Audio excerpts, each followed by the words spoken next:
today we are speaking with Mr. Leon Tucker, who is a freelance concept designer specialized in environments and architecture. Hi, Leon. Hi, Spiridon. Thank you so much for having me. Yeah, it's gonna be fun, I think. Yes, it will be. I'm a freelance concept artist and illustrator, and I specialize in environment art and preferably cityscapes, like giant science fiction towers and spaceships, stuff like that.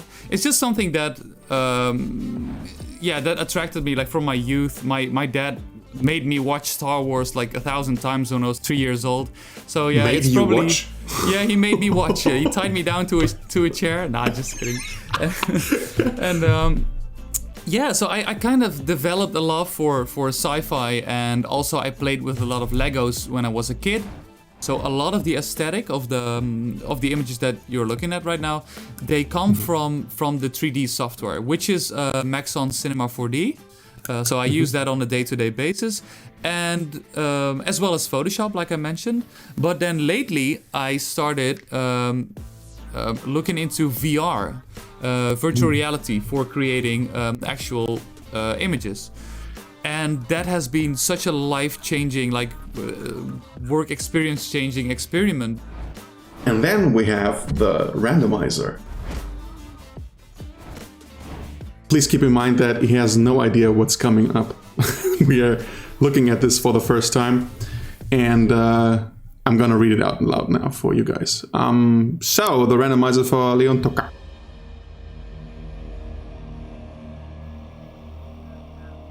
'15th to 16th century, the conquistadors, upon landing on the shores of America, found only the remains of an old battle that had taken place long before they discovered the New World. Now, hit it. Hit the randomizer. Hit it. I'm hitting it. Ooh. Oh my god. The randomizer is a great challenge to step out of your comfort zone, and this is something that we want to happen with the mentors too.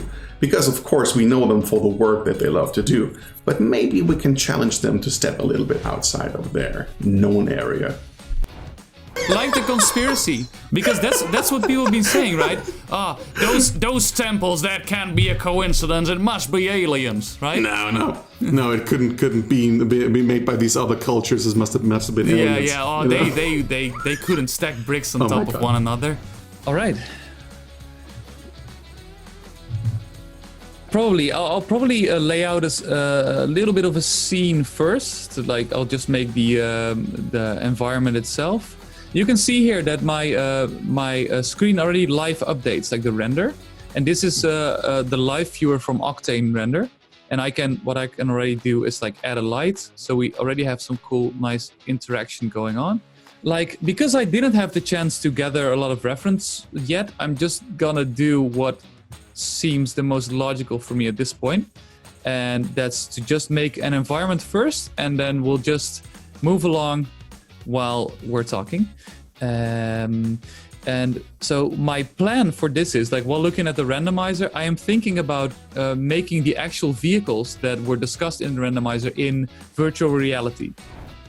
And then there's the final work review as a third part, where we discuss everything that has been happening. Step-by-step review. We look at the approach of the artist to solve the problem that the randomizer gave them, and then we just look into it very closely and find out how they solved it. So let's have a closer look at the process. Okay, yeah, so let's just start recording, and you can see that I am instantly starting to look up like images of eagles. What we're seeing right here and right now is a software called Gravity Sketch, and this is actually a VR software. And to quickly explain about that, some people have already probably used VR for either video games or creating stuff. What happens is you're wearing these big glasses and you are actually inside of your canvas. You're holding these two controllers and you're using the controllers to, to create and to sculpt things. So looking at the time lapse, you can see me throwing together some very quick textures as well. This is just being done by using some overlay effects, merging and meshing some photos, just trying things, throwing photos on top of one another.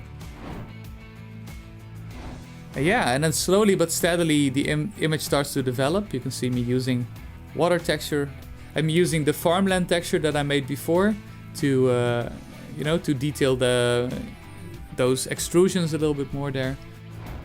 And I don't really have a structured way of creating these images. For me, it's all about trying to see what piece of the image needs my attention, so to say. There are many more to explore, and until next time, hope to see you again on CGCUP.